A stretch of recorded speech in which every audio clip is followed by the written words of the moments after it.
So I'll let you know when it's officially live on the YouTube. Okay. What's the structure? All right. Okay, so we're live on YouTube. Now I will be sharing this to Facebook, I guess. Okay. Boom.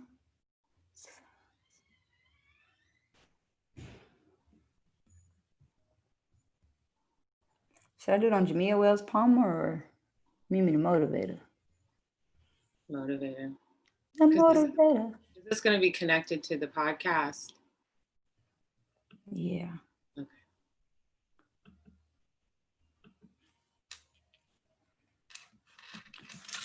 All right, people who are watching us live on YouTube, hey, how you doing? Thank you for joining us. I'm just doing a little admin work and sharing the word on Facebook so people can know that the conversation is about to begin. We are about to talk about trauma bonding. It's a whole new word for me, a whole new term. And I think I might be a victim. I don't know. But we'll find out today is what I'm hoping, with a little bit of education and insight and stuff from a professional on the line. Goddess Meya. Professional in training, Yes. Don't let her fool you. She already got some professional letters. She's already got some professional experience. So let's introduce ourselves really quick for those of us who don't know us. So I'll start with you if you don't mind. Okay. Hi, everyone. My name is Goddess Meya, also known as the Culture Witch, and I'm the host of the Culture Witch podcast. Also, small business entrepreneur. I make candles, beeswax candles. But I'm also getting my doctorate in clinical health psychology. And so Mimi, the Motivator, and I have been co-business partners working on trying to provide a really safe space for Black people, brown people, people of color to come together to access our ancient technology. So basically, meditating, using the crystals, knowing how to use astrology, and also tarot, all these esoteric things that are actually a part of our ancestral DNA, and adding that to the way that we're able to cope with what's going on in our daily life, as well as overall in the world. So my mission is to just help spread the word in that way. And I'm glad to be here with you all today. Thank you so much. I am Mimi the Motivator, your favorite motivator's favorite motivator, host of the Get High on Motivation podcast. Like this lady said, we have been working together on several things, really just trying to bring ancient technology to your hands in the present, in the here, in the now, and just helping you work through your everyday life and experiences as we are doing the same. We are doing the healing work for ourselves, and we are hoping that we can be vessels of doing the healing work for you. I do holistic life coaching, and I like to give people a mind, body, spirit checkup so we can figure out all those long-standing problems you've been having, whether they're medical, personal, whatever it is. We're going to work through them and come up with a formula that is just for you to take your life from where it is to where you want to be. So today we are coming together because of this crazy show that I'm just crazy about in love called P-Valley. And I know a lot of you out there are P-Valley fans as well. And if you've seen one of the most recent episodes, you saw Miss Mississippi, M-I, cricket letter I, humpback, I. You saw someone really defending her. At least that's what was in Diamond's mind, I would believe, is that he was defending her. He was trying to maybe put her out of her misery, trying to take the misery away from her by pummeling, or is that a word? What's the right word? I don't know. Pummeling, like just, full of, basically he was beating up. And sorry, we're going to kind of, spoiler alert, but we need to talk about it because it's a common phenomena. Yes. But he was beating up on her boyfriend, baby daddy, who was also abusing her. And it was pretty constant throughout the show. And then it turns into Miss Mississippi then turning the gun on Diamond, who was trying to defend her. So Mimi was talking about it in her last podcast. Was it last week or the week before? I want to say it was the week before. It may have been, it's been a couple of weeks. I do know for sure. It wasn't last week, but a couple of weeks ago, I had made mention of this episode and I had used the term toxic relationship because it was the most common term that I knew. But thank God for Goddess Meya for sending some information my way to let me know, like, hey, this is something that's a little bit different. This is called trauma bonding. So today, that's what we're going to talk about is trauma bonding. So I'm going to let her take it over and start with some stuff. And then I'll probably ask a few questions. And if you have questions, make sure that you are on YouTube. You have to go to the YouTube channel to ask your questions. I won't see them. If you are watching this on Facebook, I do apologize. And if not, we'll try to answer your questions later. But take it away, Goddess Meya. Let us know what is this trauma bond? Start high level for us simpletons. Sure. So trauma bond is an attachment bond, usually between a loved one and another person.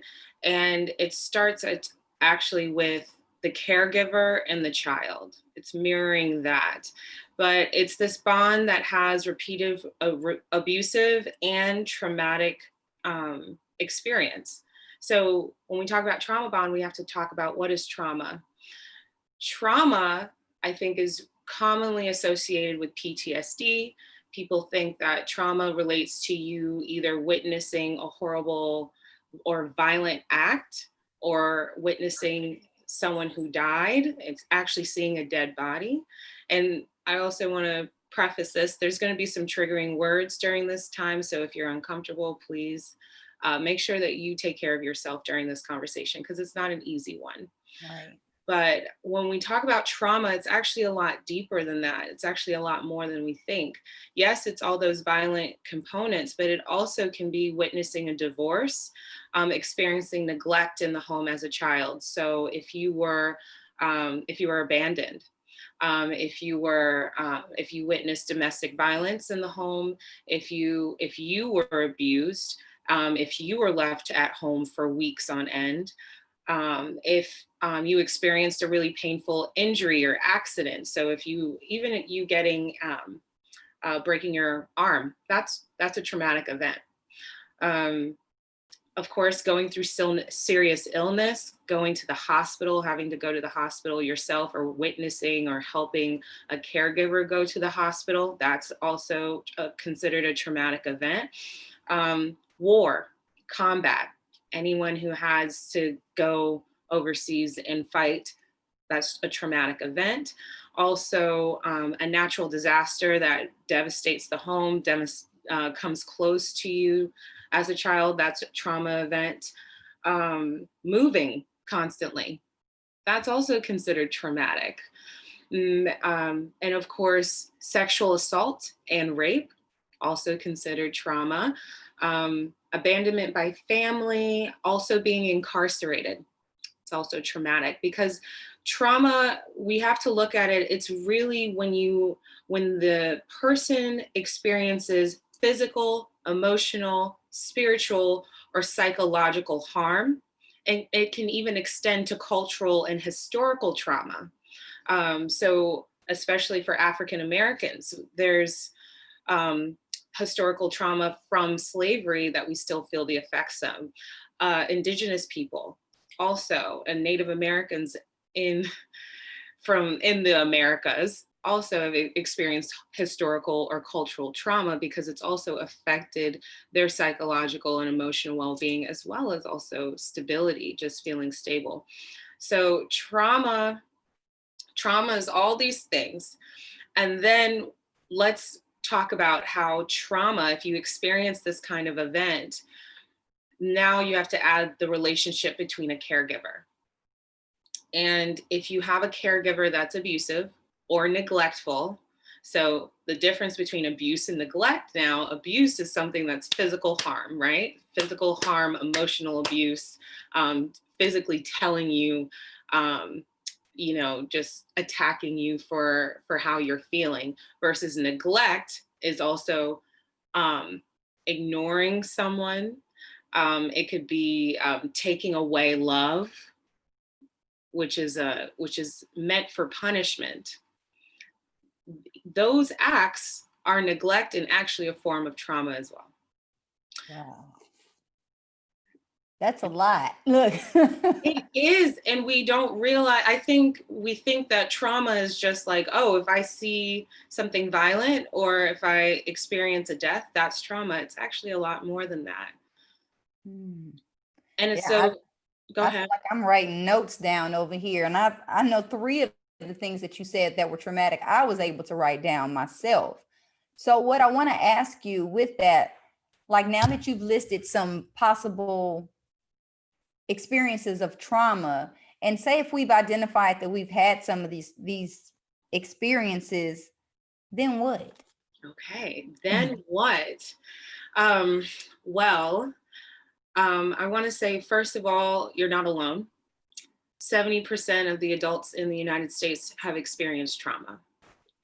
And 50% of women have experienced at least one lifetime event, a traumatic event that's violent. Mm. And then of the 90% of adults who get mental health services, see a therapist, counselor, 90% of them have experienced trauma. So first, foremost, you are not alone in this experience. So we have to first normalize it, and then we have to acknowledge that that happened. Acknowledge and be aware that you experienced a traumatic event, and that's not easy. So that's where we then have to incorporate mindfulness, which is there's 4 facets of mindfulness, but the most important when experiencing the awareness of trauma is non-judgmental observance. Be with the moment, be with the experience.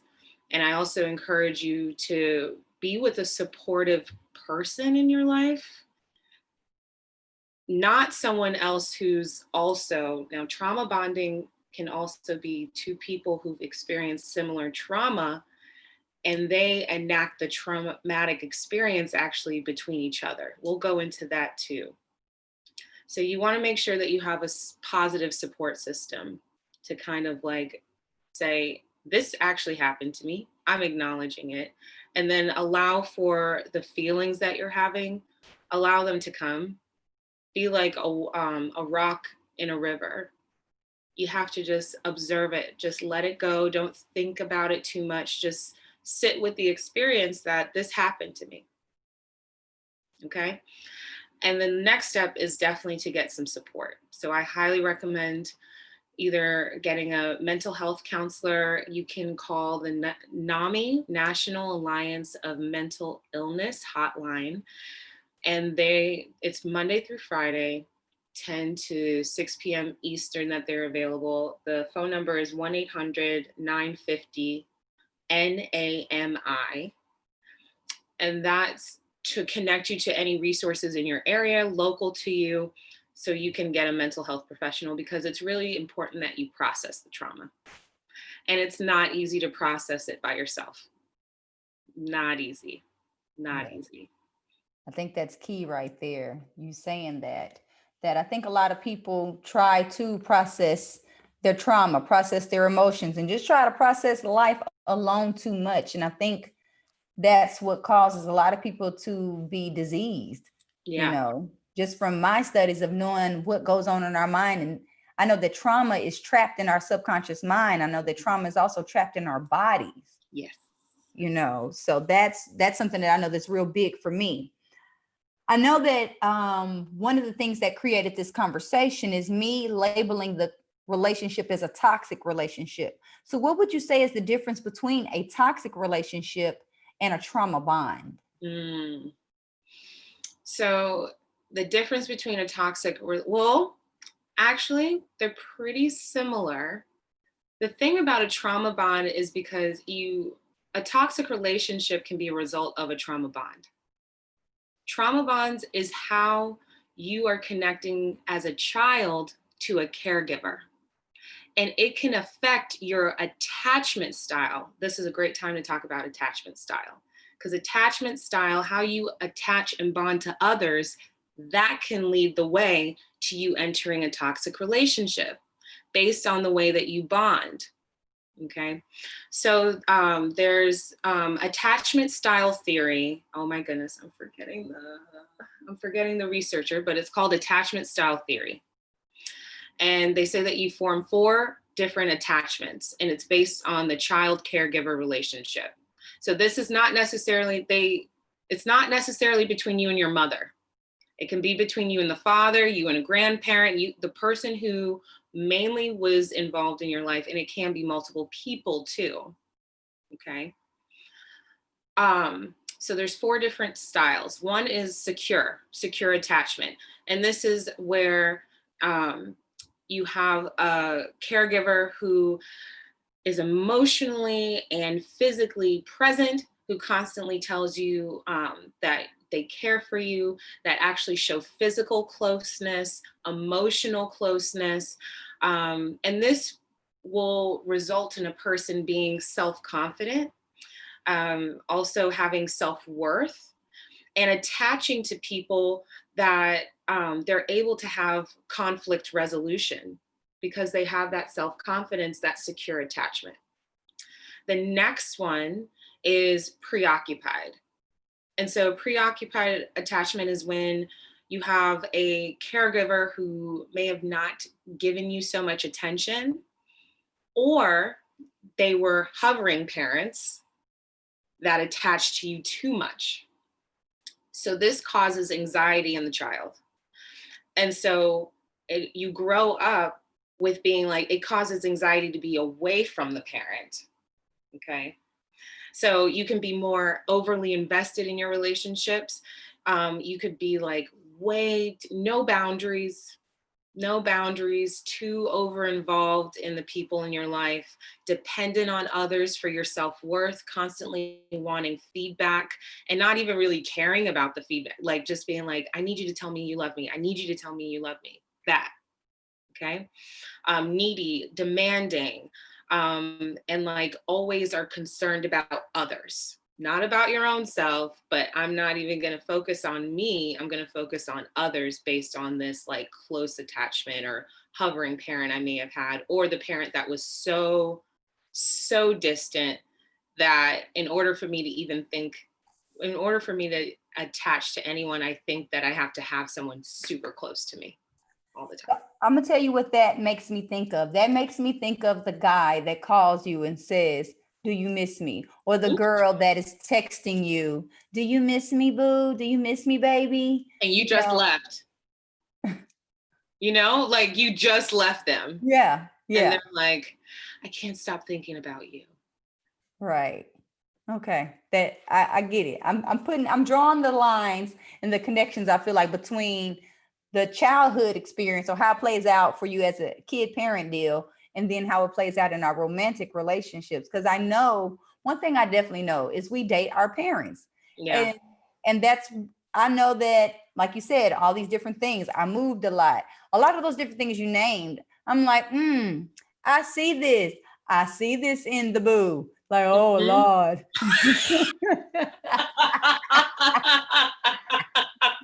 So let's talk about maybe just some indicator lights that you may be in a trauma bond, or you may be, how do you say this properly? I don't even know how to say it. Oh yeah. So some symptoms. Yeah, there we go. Yeah, some symptoms that you're in a trauma bond. And one is a lot of anxiety, social anxiety, specifically, dramatic mood changes, extreme anger, rage, and not knowing where it's coming from. Denial. Stop calling me out.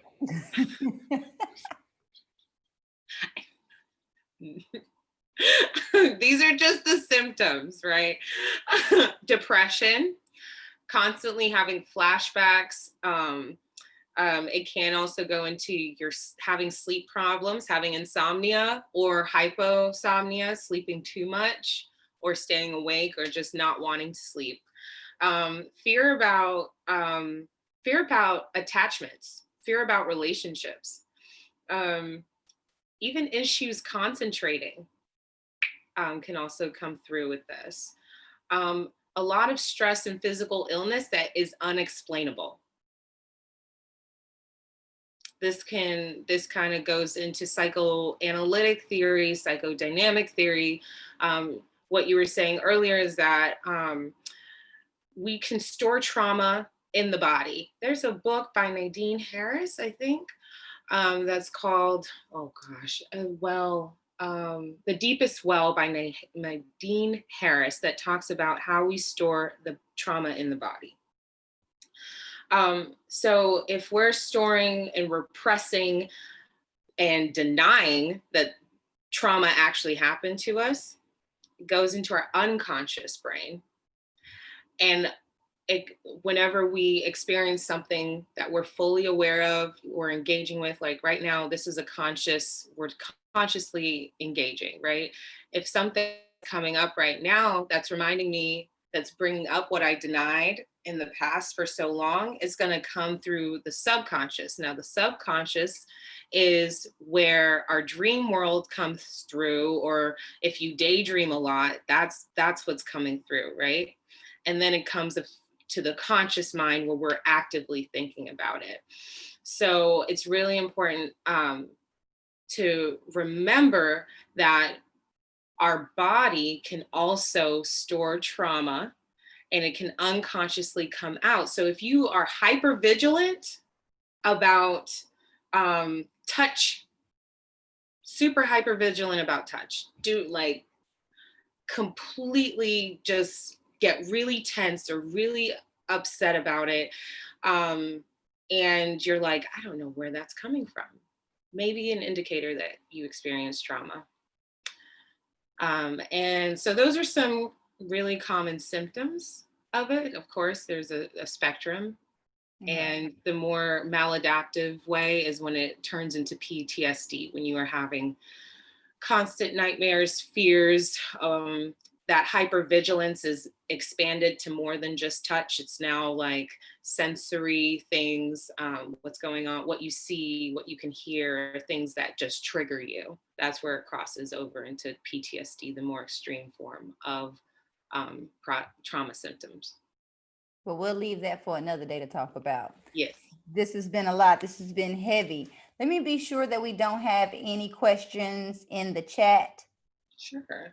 All right. And while you're looking at that, I want to finish talking about the two other attachment styles because they're interesting.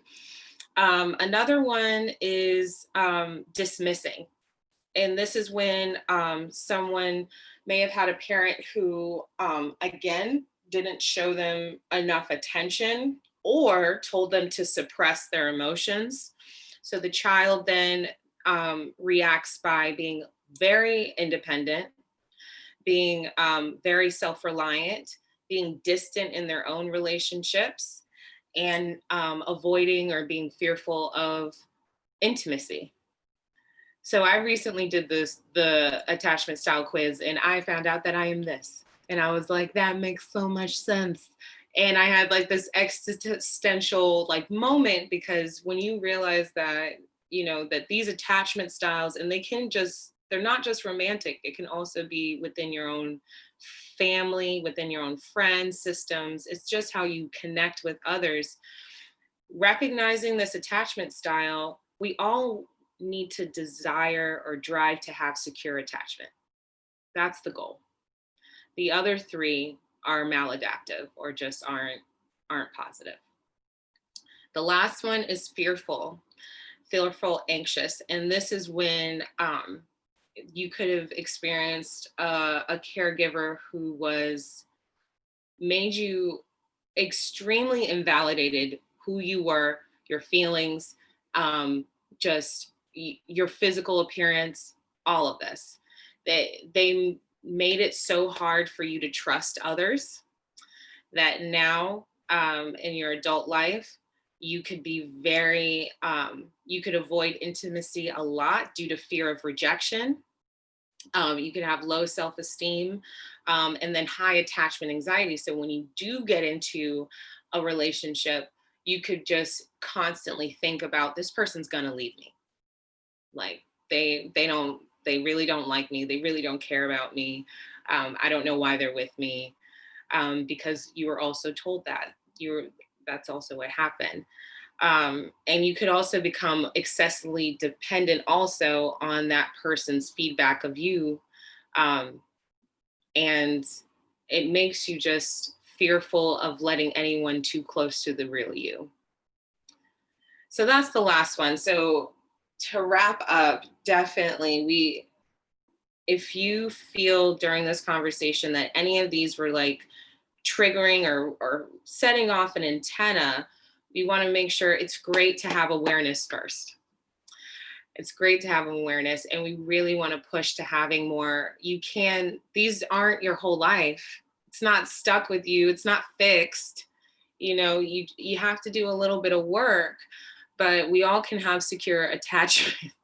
We can all learn to be more comfortable with intimacy. We can also be self-confident and be okay with confrontation that doesn't invalidate anyone in the relationship, but that is targeted for you to move forward and just be like, okay, this is a learning lesson and I'm okay with it. Just because we have a conflict doesn't reflect anything negative about me or anything negative about the other person on the other line. So yeah. So one last question, of course. I have another question. And then after that, Love Bugs, we want to tell you what we have coming up. So let's say I have identified that I'm married and me and my partner are in a trauma bond or whatever. Boom. What do we do? Can we heal together? Do we need to heal separately? Do we need to get divorced? Or if we're boyfriend and girlfriends, I don't know why people do that, but do they break up? What do they do once they have identified that, yes, I have some symptoms of a trauma bond. Yes, I'm in a toxic relationship, but I love her. And what? I'm so glad that you brought this back, because so once you identify you and your partner's attachment style, then you can kind of figure out the nexus of the relationship, the dynamic of the relationship. What I read was that preoccupied people, the people who are high in anxiety, and want that, like, what do you love me? I'm not confident. They most likely go match with people who are the avoidant, dismissing type. And here is where toxic relationship comes in. Now you have a toxic relationship. So the preoccupied person with the dismissing person. Okay. Mm-hmm. Okay. This is where you get a toxic relationship, because now, and it's funny, it's also similar to like the twin flame. Now you get the person who's like, what's going on with you? What's going on? And it can translate as control. The preoccupied person. And then the dismissing, avoidant person's like, I want closeness and intimacy, but I just don't know what to do with you. I run away. Mm-hmm. But then I come back. Mm-hmm. Because at the end of the day, I still want love. Yes. And so this is where that dance happens. Yes. And also, if you were to see so that's the most common of a toxic relationship, those two attachment styles together. You can, of course, have different ones. The fearful avoidant is also kind of concerning, because then they're so scared of being their true selves that they also rely on that being reinforced, and they can get really hurt by someone who's dismissing and avoidant.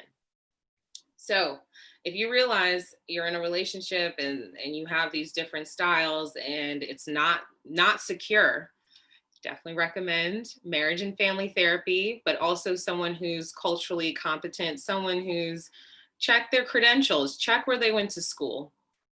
So, like, do your research on the therapist that you get, because you want to make sure that they're also competent enough to serve you. Um, and then I would highly suggest you have to do the work yourself first. Yeah. I think So, everything always goes back to that. Like, yeah, in order to see change in any aspect of your life or any aspect of the world, the change begins with you, with yeah, self. I really believe that in any relationship, even if you are not in a toxic relationship, I like to encourage people to still do the work. We all have something to heal from. And I know that in doing the healing work, it can only provide for a better, more fluid experience in relationships, whether it is a romantic, platonic, business, family. We all need to do the work. yeah, Would you agree? absolutely. Absolutely. And you definitely, but if there is abuse, if there's violence, then you also do need to protect yourself as well, Yes. in the most safe way, and get out. You need to, because we don't, the rates of domestic violence and murders is just skyrocketing right now. And there's not enough mental health professionals out there to fit the need.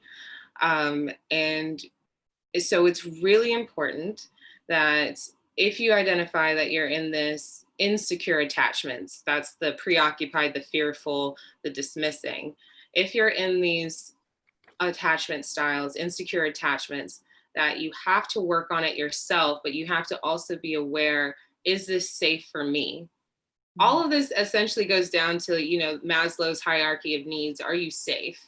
If you're in a relationship and you don't feel safe, the basic need, Get you need out. to get.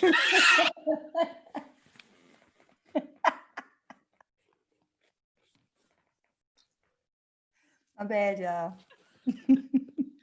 Yeah, and if you need safety, if you need ways to help, also please call the 1-800-950-NAMI, NAMI, National Alliance for Mental Illness. There's also the National Suicide Prevention Hotline, 1-800-273-TALK, TALK.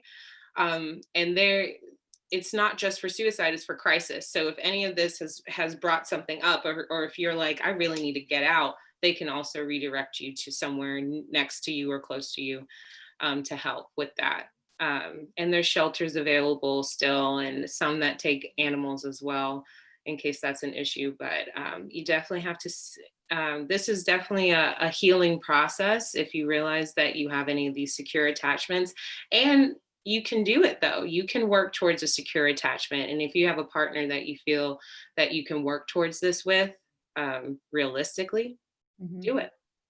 Nice. Mm-hmm. Well, since we have some time left, we allotted about an hour or so to talk. I'd like to kind of switch up the conversation because of something that I heard you mention earlier, as far as a twin flame. Oh, yeah.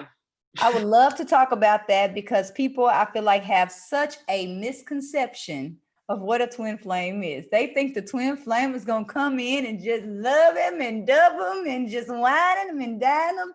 But reality, a twin flame does what? Isn't there like there's the runner and the chaser in the twin flame dynamic? You know what? I think you're right. But either way it go, usually with a twin flame, somehow or another, you end up running into each other. You run Some into kind of each way. other. Like you're like, Feels like electricity, feels like lightning, been like and the concept of twin flame is like you are literally the same seed nexus of the universe split into two different bodies. Wow. It sounds so, It ooh, sounds so amazing. yes, like So magic. amazing. Yes. But from what I've read on it, that most twin flames don't actually, like, it's not like long term, long, It's not long No. term. It's kind of to show you that, um, one, that it exists, and two, that it reminds you of who you are. Yep. That's what I was gonna say. I feel like a twin flame shows up to say, "Hey, this is who you are. I know you don't like it, but this is who you are." They show you the best parts of you, but the part that sticks out the most normally is the worst parts of you. They come and ruffle your feathers. They're that person that can just push your buttons without even pushing, because they just have an inner knowing of your chemistry. I think it's like chemical starseed stuff happening, pixie Mhm. dust. I don't know, but definitely when a twin flame shows up, it's usually not that comforting, because they bring you to you. Mm. And who really wants to deal with themselves? Mm. Most of us don't. In reality, if you really think about the best parts of you and the worst parts of you and the ugly parts of you, do you want to deal with that? No.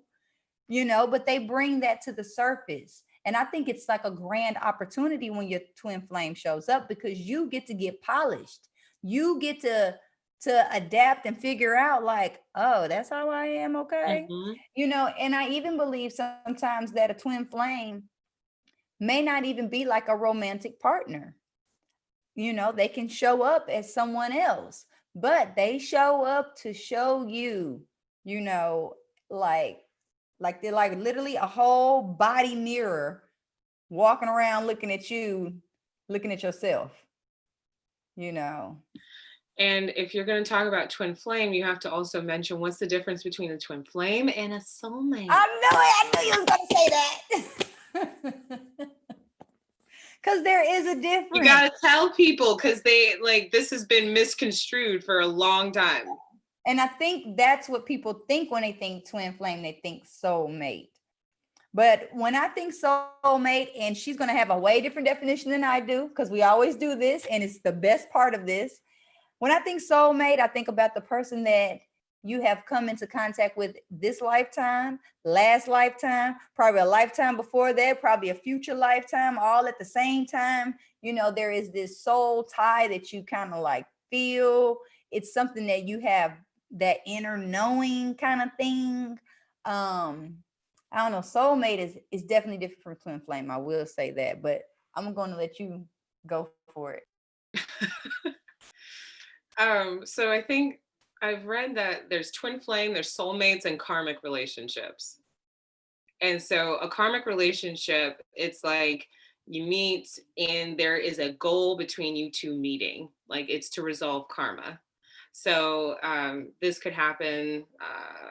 Let me say an example. Let's say you've always been cheated on, and then you meet somebody, and it so happens that you meet somebody who during that relationship that you cheat on that relationship with.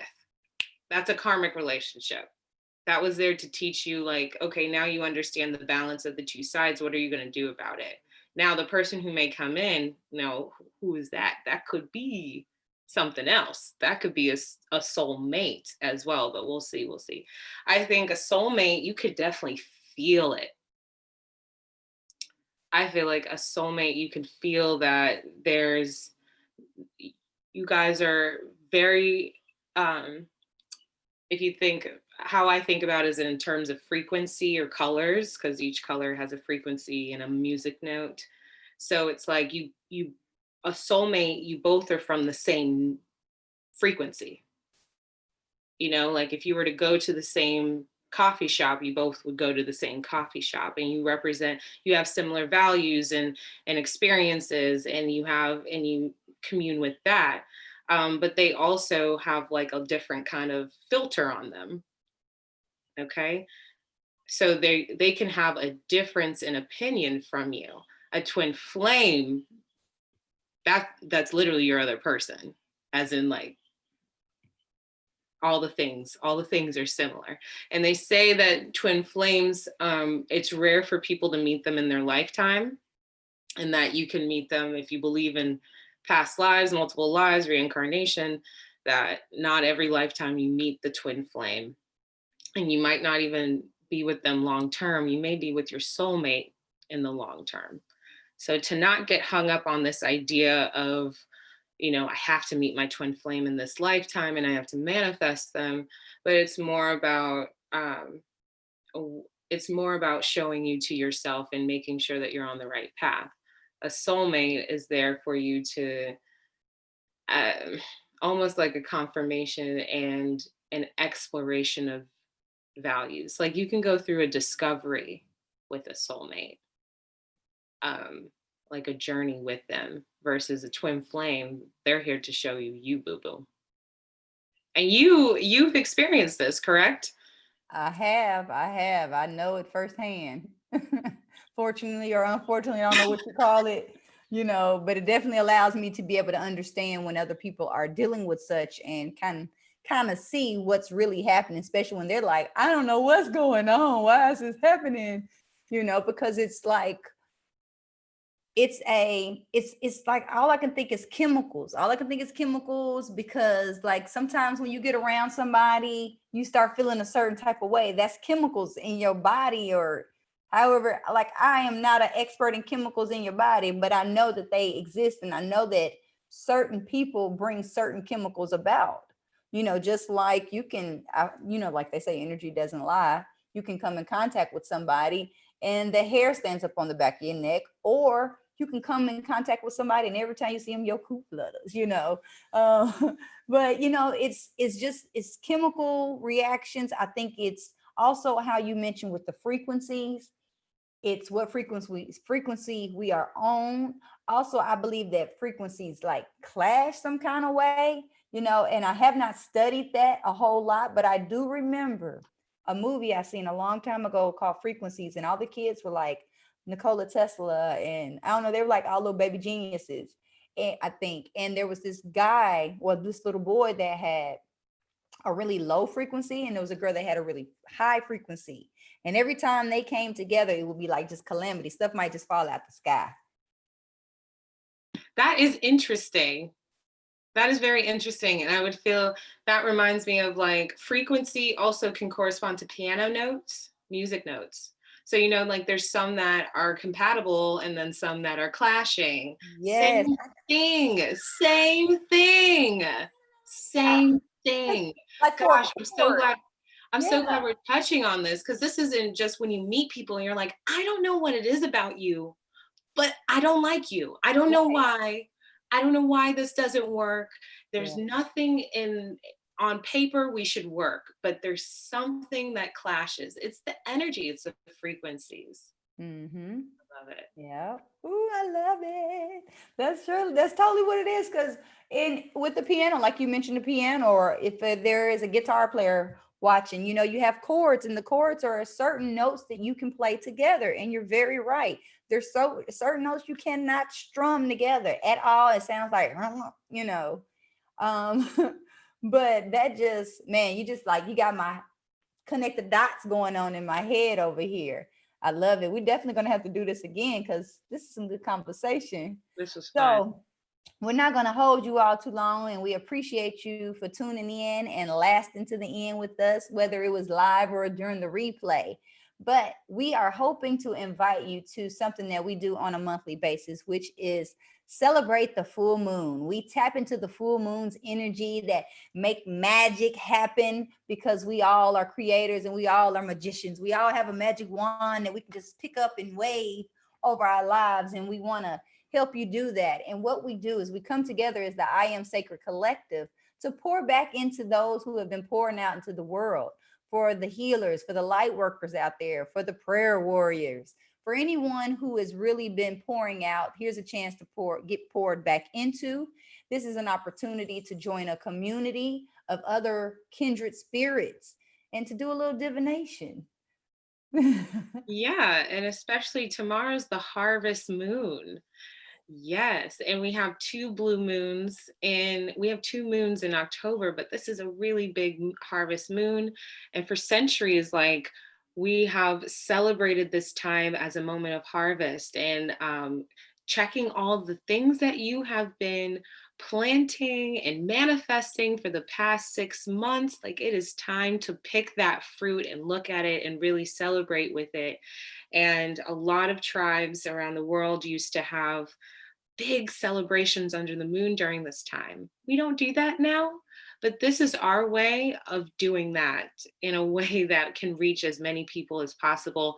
And that's kind of like convenient because all you have to do is get on your phone and just or get on your computer, whatever you need to do, log on, and it's just like what, 45 minutes max. Max. Sometimes we're out of there sooner than that because we Sometimes like it's to. 30. Yeah, we chit chat a little bit at the end for the people who join us live.